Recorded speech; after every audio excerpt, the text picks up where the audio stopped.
Hello दोस्तों, हम कक्षा 8वीं प्रश्नावली 1.1 को हल कर रहे थे। इसमें हमें प्रश्न क्रमांक 3 से हल करना था। प्रश्न क्रमांक 3 को हल करने से पहले आप सभी लोग यदि चैनल को सब्सक्राइब नहीं किए हैं तो एक बार चैनल को सब्सक्राइब कर लें, फिर हम प्रश्नों को आगे हल करते हैं। देखिए, तीसरे का पहला है, इसमें लिखा x बराबर 11/15। तो x की वैल्यू हमें कितनी थी? 11/15। और हमें सिद्ध करना है कि ऋण कोष्टक में ऋण x बराबर x, यह हमें सत्यापित करना है। तो इसके लिए हम हल करेंगे। इसमें क्या करना है, हमें x की वैल्यू रखनी है 11/15। x बराबर कितनी थी? 11/15। तो जहाँ पर भी हमें x मिलेगा वहाँ पर हम 11/15 को लिखेंगे। तो देखिए, ऋण कोष्टक में ऋण x बराबर x को हमें सिद्ध करना है। तो ऋण x, ऋण का बाहर लिखे तो ऋण लगाएंगे। ऋण x की वैल्यू कितनी है? 11/15। तो 11/15 लिखा बराबर x है, तो x की वैल्यू कितनी लिखेंगे? 11/15। तो देखिए, जो ऋण और ऋण की 11/15 हैं तो ऋण और ऋण धन हो जाते हैं। तो ऋण और ऋण धन बन जाएंगे तो कितने बनेगा? 11/15 बराबर हो जाएगा 11/15। यह हमेशा आप याद रखिए कि जो ऋण है, जब ऋण का ऋण में गुणा होता है तो वह हमेशा धन बनता है। तो ऋण और ऋण बन जाएंगे धन, यानी 11/15 बराबर हो जाएगा 11/15। यही हमें सिद्ध करना था। फिर हम दूसरे प्रश्न को हल करेंगे। जब x की वैल्यू कितनी हो? ऋण 13/17। अब हमें x की वैल्यू जब ऋण 13/17 है तो इसके लिए हमें सत्यापित करना है कि ऋण कोष्टक में ऋण x बराबर x। इसके लिए हम हल करेंगे। तो x की वैल्यू हम कितनी रखेंगे? इसमें ऋण 13/17। तो देखिए, ऋण है तो ऋण लगाएंगे, तो कोष्टक में ऋण लगा तो ऋण x की वैल्यू कितनी है? ऋण के 13/17। अब हमें x की वैल्यू ऋण 13/17 रखनी है, तो एक कोष्टक और लगाएंगे और लिखेंगे ऋण 13/17। फिर बराबर में x की वैल्यू कितनी है? ऋण 13/17 लिखेंगे। अब हम इसको हल करेंगे। देखिए, जो ऋण है यह कोष्टक की बाहर है, यह इसको हम जैसे वैसे ही लिखेंगे। फिर जो ऋण है जो इस छोटी कोष्टक के बाहर है, ऋण के और ऋण जी बन जाएंगे धन, तो धन के बनेंगे 13/17। अभी हमने बताया कि ऋण जब गुणा होता है तो धन बन जाती हैं, तो 13/17 हो जाएगी और बाहर एक ऋण पहले से है, बराबर लिखेंगे ऋण के 13/17। तो ऋण के 13/17 हो जाएंगे जब इस कोष्टक को हल करेंगे तो ऋण के 13/17 और बराबर में ऋण 13/17 पहले से ही थे, यानी तो यही तो हमें सिद्ध करना था कि ऋण कोष्टक में ऋण x बराबर x, यह हमें सिद्ध करना था। यानी जो प्रश्न क्रमांक 3 का दूसरा भी है यह भी सिद्ध हो जाता है। फिर हम प्रश्न क्रमांक 4 को हल करेंगे। चौथा प्रश्न क्या है? निम्नलिखित के गुणात्मक प्रतिलोम ज्ञात कीजिए। अब हमें इसकी गुणात्मक प्रतिलोम ज्ञात करनी है। तो गुणात्मक प्रतिलोम क्या होते हैं? जो इनको पलटना है, गुणा के रूप में पलटना होता है। जैसे ऋण 13 अंश और हर में पलट देंगे, जो इसका अंश होगा वह हर बन जाएगा, जो हर है वह इसका अंश बन जाएगा। जैसे ऋण 13 है तो ऋण 13 का गुणात्मक प्रतिलोम क्या होगा? तो ऋण 13 है तो इसका हर है 1। हमने पहले बताया था कि जब हर में कुछ नहीं होता तो उसका 1 होता है। तो ऋण 13 का हर होगा 1, तो इसको गुणात्मक प्रतिलोम होगा 1/13। ऋण 1/13 ऋण पहले से है, तो ऋण 1/13 इसका गुणात्मक प्रतिलोम होगा। तो दूसरा सवाल है ऋण 13/19। तो 13/19 का गुणात्मक प्रतिलोम बताइए। ऋण के 13/19 को पलटेंगे तो बन जाएगा 19/13। ऋण है तो ऋण, यदि धन हो तो धन। संख्या चिन्ह में कोई परिवर्तन नहीं होगा, लेकिन अंश और हर बदल जाएंगे। तो ऋण 13/19 में अंश 13 है और हर है 19, तो इसका गुणात्मक प्रतिलोम होगा अंश बन जाएगा 19 और हर बन जाएगा 13, यानी संख्या पलट जाती है। ऋण 19/13। फिर तीसरे नंबर पर संख्या दी 1/5।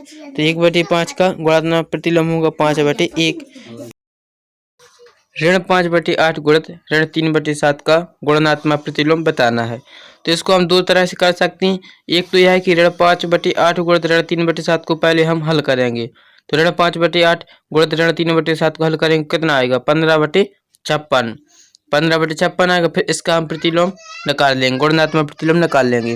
और दूसरा हम इस तरह से करते हैं, जो ऋण 5/8 है पहले हम इसका गुणात्मक प्रतिलोम लिखेंगे। ऋण 5/8 का क्या होता है? 8/ऋण 5। और ऋण 3/7 का क्या हो जाएगा? 7/ऋण 3।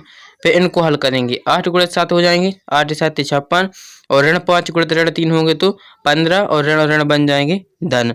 यानी ऋण 5/8 गुणित ऋण 3/7 का गुणात्मक प्रतिलोम 56/15 होगा।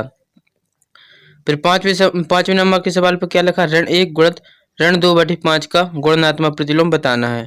तो देखिए, ऋण 1 गुणित ऋण 2/5 करेंगे तो कितना आएगा? 2/5, क्योंकि ऋण और ऋण बन जाएगा धन। तो 2/5 का जो गुणात्मक प्रतिलोम निकालेंगे कितना निकलेगा? 2/5 का गुणनात्मक प्रतिलोम निकलेगा 5/2, यानी ऋण 1 गुणित ऋण 2/5 का गुणनात्मक प्रतिलोम होगा 5/2। फिर 6वें नंबर पर ऋण 1 का गुणनात्मक प्रतिलोम बताना है। तो ऋण 1 का गुणनात्मक प्रतिलोम क्या होगा? ऋण 1, क्योंकि अंश ऋण 1 है और हर में क्या हम मानते हैं, एक कोई भी संख्या नहीं हो तो 1 मान लेते हैं, तो इसका प्रतिलोम भी करेंगे तो क्या आ जाएगा? ऋण 1 आ जाएगा। फिर हम प्रश्न क्रमांक 5 को करते हैं। 5वां प्रश्न क्या लिखा है? निम्नलिखित प्रतीक में गुणन के अंतर्गत उपयोग किए गए गुणधर्म का नाम लिखिए। तो इसमें जो सवाल दिए गए हैं इसमें से हम देखेंगे कि किस प्रकार के गुणधर्म का उपयोग किया गया है। जैसे पहले नंबर का सवाल है, ऋण 4/5 गुणित 1 बराबर बना है 1 गुणित ऋण 4/5। इसे हल किया तो आएगा ऋण 4/5। तो इसमें बताया कि किस प्रकार के गुणधर्म का उपयोग किया है। तो इसमें गुणनात्मक तस्मक का उपयोग किया है। तो इसमें हम लिखेंगे 1 गुणनात्मक तस्मक है। फिर दूसरे नंबर क्या लिखा? ऋण 13/17 गुणित ऋण 2/7 बराबर कितना हुआ? ऋण 2/7 गुणित ऋण 13/17। इसमें बताइए कि किस प्रकार के गुणधर्म का उपयोग किया गया। देखो, ऋण 13/17 गुणित ऋण 2/7 थे और अब क्या बन गई? ऋण 2/7 गुणित ऋण 13/17, यानी क्या हुआ? इसमें ये पलट गए हैं, क्रम विनिमय नियम का पालन हो रहा है। ऋण क्रम विनिमय नियम क्या होता है? ए इंटू बी बराबर बी इंटू ए गुणित बी बराबर होता है बी गुणित ए। तो वैसे ही हो रहा, ए की वैल्यू यहाँ पर 13/17 रखी, ऋण 13/17, और बी की वैल्यू है ऋण 2/7।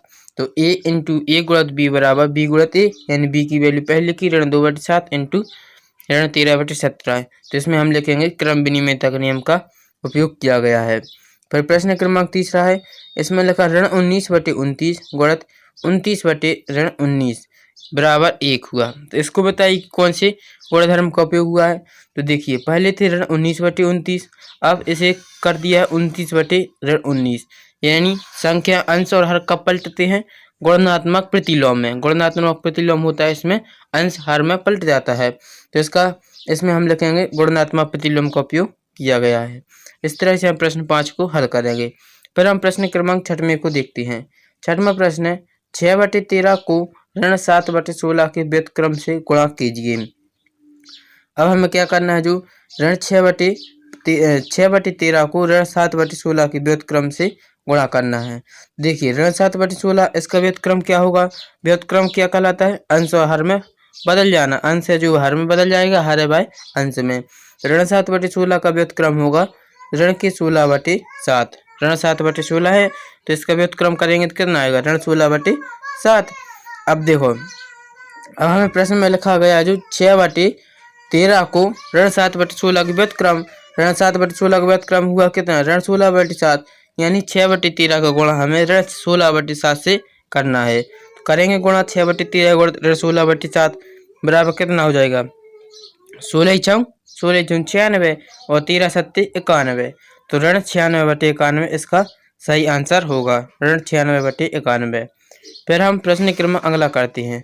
प्रश्न 7 है, प्रश्न क्रमांक 7 है, बताइए कौन से गुणधर्म की सहायता से आप 1/3 गुणित कोष्ठक में 6 गुणित 4/3 को 1/3 गुणित 6 कोष्ठक बंद गुणित 4/3 के रूप में अभिकलन करते हैं। इसको हम हल करेंगे। देखिए, प्रश्न क्या है? 1/3 गुणित 6 गुणित 4/3 से 4/3 को 1/3 गुणित 6 गुणित 4/3 के रूप में अभिकलन करना है। देखो, यह नियम बन रहा है सहचरता का नियम। सहचरता का नियम होता है क्या? ए गुणित कोष्ठक में बी गुणित सी बराबर 1 गुणित बी कोष्ठक में बंद, फिर गुणित बाहर कोष्ठक के बाहर थे गुणित सी। तो इसमें सहचरता का नियम का पालन हो रहा है। तो यहाँ पर ए की वैल्यू है 1/3 और बी की वैल्यू है 6 और सी की वैल्यू है 4/3। अब देखिए, जो सहचरता का नियम होता है ए गुणित बी गुणित सी एक कोष्ठक में और ए गुणित बी कोष्ठक बंद के बाहर लिखने हैं गुणित सी। तो इसमें यही नियम लग रहा है, तो इसके नीचे हम लिखेंगे इसमें सहचरता के नियम का अभिकलन किया गया है। फिर हम प्रश्न क्रमांक 8 को करेंगे। 8वां प्रश्न है, क्या ऋण 1 सही 1/8 का गुणनात्मक प्रतिलोम 8/9 है? क्यों अथवा क्यों नहीं? यह हमें बताना कि ऋण 1 सही 1/8 का गुणनात्मक प्रतिलोम 8/9 है या नहीं। यदि है तो क्यों है, और नहीं है तो फिर क्यों नहीं है, तो इसको बताना दो। ऋण 1/8 है, इसका गुणात्मक प्रतिलोम 8/9 नहीं है, क्योंकि एक का गुणनफल 1 नहीं होता है। गुणात्मक प्रतिलोम क्या होता है कि यदि कोई भी संख्या है उसका गुणात्मक प्रतिलोम से गुणा किया जाए तो उसका आंसर कितना आएगा, 1। देखिए ऋण 1 सही 1/8 का गुणात्मक प्रतिलोम हमें बता रहे हैं ये 8/9, तो इससे हम गुणा करेंगे। यदि हमारा उत्तर 1 आ जाएगा तो वह संख्या गुणात्मक प्रतिलोम होगी, और यदि 1 नहीं आएगा तो वह संख्या गुणात्मक प्रतिलोम नहीं है।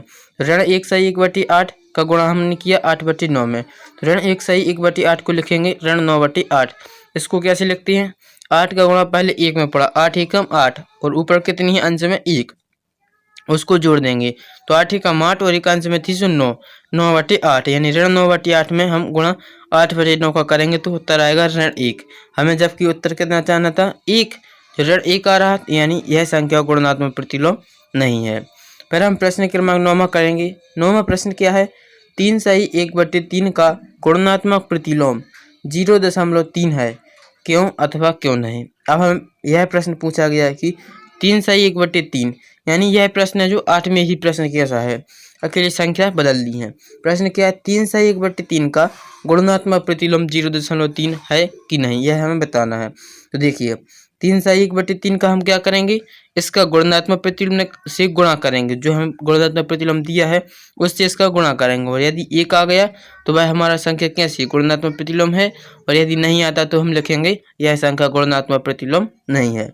तो 3 सही 1/3 का इन्होंने गुणात्मक प्रतिलोम दिया 0.3, तो इससे हम गुणा करेंगे। तो गुणा करिए, 3 सही 1/3 का गुणा 0.3 से करेंगे कितना आएगा, 3 सही 1/3 को पहले हम अंश और हर में लिखते हैं, 3 का गुणा 3 में करेंगे, 3 तिरका 9, फिर अंश में जितनी संख्या होती है उसको जोड़ना होता है, तो 3 तिरका 9 और एक अंश में कितनी थी 10, तो 10/3 लिखेंगे। 10/3 का गुणा करेंगे 0.3 में, हमें पता है कि हमें आंसर करना चाहना 1, तो 10/3 गुणा 0.3 बराबर 1। फिर देखो 10/3 गुणा 0.3 है, इसे हल कैसे करेंगे, 0 तो इसको अंश और हर में बनाना है, तो अंश और हर में कैसे बनाएंगे, दशमलव को हम 1 मान लेते हैं, हर में मानना है दशमलव को 1, और दशमलव के बाद जितनी संख्या होती है उतनी हमें 0 रखनी होती है। दशमलव के बाद कितनी संख्या, एक संख्या, तो हम दशमलव के बाद 1 के बाद लिखेंगे 0, संख्या बनेगी 3/10। 10/3 का गुणा हम जब 3/10 में करेंगे तो इसका उत्तर आएगा 1। तो हमें 1 चाहना था, हमने बोला था कि जो यदि इनका संख्या का गुणात्मक प्रतिलोम से गुणा कर दिया जाए तो आंसर 1 आता है, तो वह संख्या उसका गुणात्मक प्रतिलोम होती है, यानी 3 सही 1/3 का गुणात्मक प्रतिलोम 0.3 है, तो इसका सही आंसर हो जाएगा यह संख्या 3 सही 1/3 का गुणात्मक प्रतिलोम 0.3 है। फिर हम प्रश्न क्रमांक 10वां करते हैं। 10वां प्रश्न क्या है, इसमें हमें 3 क्वेश्चन दिए हैं 10वें प्रश्न में। पहला प्रश्न है कि ऐसी परिमेय संख्या जिसका कोई व्युत्क्रम नहीं है, ऐसी हमें परिमेय संख्या बतानी है जिसका कोई व्युत्क्रम नहीं है। तो ऐसी कौन सी संख्या है जिसका हमें कोई व्युत्क्रम नहीं है, तो ऐसी परिमेय संख्या 0 है जिसका कोई व्युत्क्रम नहीं है। फिर दूसरा सवाल है, परिमेय संख्याएं जो अपने व्युत्क्रम के समान है, ऐसी परिमेय संख्या बताना है जो अपने व्युत्क्रम के समान है। तो कौन सी संख्या है जो अपने ही व्युत्क्रम के समान है, 1 और ऋण 1। जैसे 1 है, 1 का व्युत्क्रम करेंगे कितना आएगा 1, क्योंकि इनकी हर में भी 1 होता है, और ऋण 1 का भी हम व्युत्क्रम करेंगे तो क्या आएगा ऋण 1, क्योंकि इसकी हर में भी 1 होता है। फिर तीसरा प्रश्न क्या है, परिमेय संख्या जो अपने ऋणात्मक के समान है, ऐसी परिमेय संख्या जो अपने ऋणात्मक के समान है, तो वह भी संख्या कौन होती है, 0 कहलाती है। इस तरह से हम इनके उत्तर लिखेंगे। फिर प्रश्न क्रमांक 11 है, रिक्त स्थानों की पूर्ति कीजिए। 11वें प्रश्न में हमें कुछ खाली स्थान दिए गए हैं, इनको हमें भरना है। जैसे पहला प्रश्न है, 0 का व्युत्क्रम क्या है, बताइए 0 का व्युत्क्रम क्या कहलाता है। 0 का व्युत्क्रम कुछ नहीं होता, हमने अभी लिखा है ऐसी परिमेय संख्या बताइए जिसका कोई व्युत्क्रम नहीं है 10वें प्रश्न में, तो हमने लिखा था 0, यानी 0 का व्युत्क्रम नहीं होता। फिर दूसरी संख्या क्या है, दूसरा विकल्प है खाली स्थान। संख्याएं खाली स्थान तथा खाली स्थान स्वयं के व्युत्क्रम है, बताइए कि कौन कौन संख्याएं जो स्वयं के व्युत्क्रम है। तो 1 और ऋण 1, हमने अभी लिखा था कि 1 और ऋण 1 का व्युत्क्रम स्वयं संख्या होती है, जैसे 1 का व्युत्क्रम क्या हुआ 1, और ऋण 1 का व्युत्क्रम भी ऋण 1 होता है। फिर प्रश्न क्रमांक 3 है, ऋण 5 का व्युत्क्रम क्या होगा, यानी ऋण 5 का व्युत्क्रम बताना है। तो ऋण 5 का व्युत्क्रम होगा ऋण 1/5, क्योंकि 5 के हर में क्या है 1, तो इसका व्युत्क्रम करेंगे तो हो जाएगा ऋण 1/5। फिर चौथे नंबर पर लिखा 1/x, जहाँ पर कोष्टक में लिखा x बराबर नहीं 0 का व्युत्क्रम क्या होगा। इस यहाँ पर x का मान 0 के बराबर नहीं है, तो 1/x का व्युत्क्रम क्या हो जाएगा x, अंश हर में पलट जाएगा और हर अंश बन जाएगा, तो यानी x/1 होगा।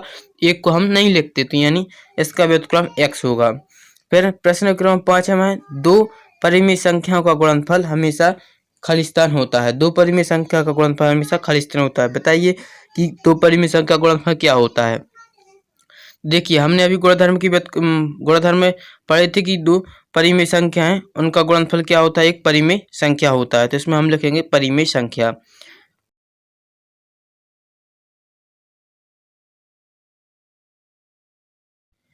फिर 6वें नंबर पर क्या लिखा है, 6वें नंबर पर लिखा है किसी धनात्मक परिमेय संख्या का व्युत्क्रम क्या है, खालिस्तान है। अब हमें बताना कि धनात्मक परिमेय संख्या है उसका व्युत्क्रम क्या होता है। धनात्मक परिमेय संख्या यानी धन वाली संख्या कहलाती हैं, तो धन वाली संख्याओं का व्युत्क्रम क्या होता है, धनात्मक होता है। तो इसके खालिस्तान में हम लिखेंगे धनात्मक होता है। इस तरह से हमने प्रश्नावली 1.1 को हल किया। यदि वीडियो अच्छा लगा हो, समझ में आया हो, तो चैनल को लाइक करें और सब्सक्राइब करें।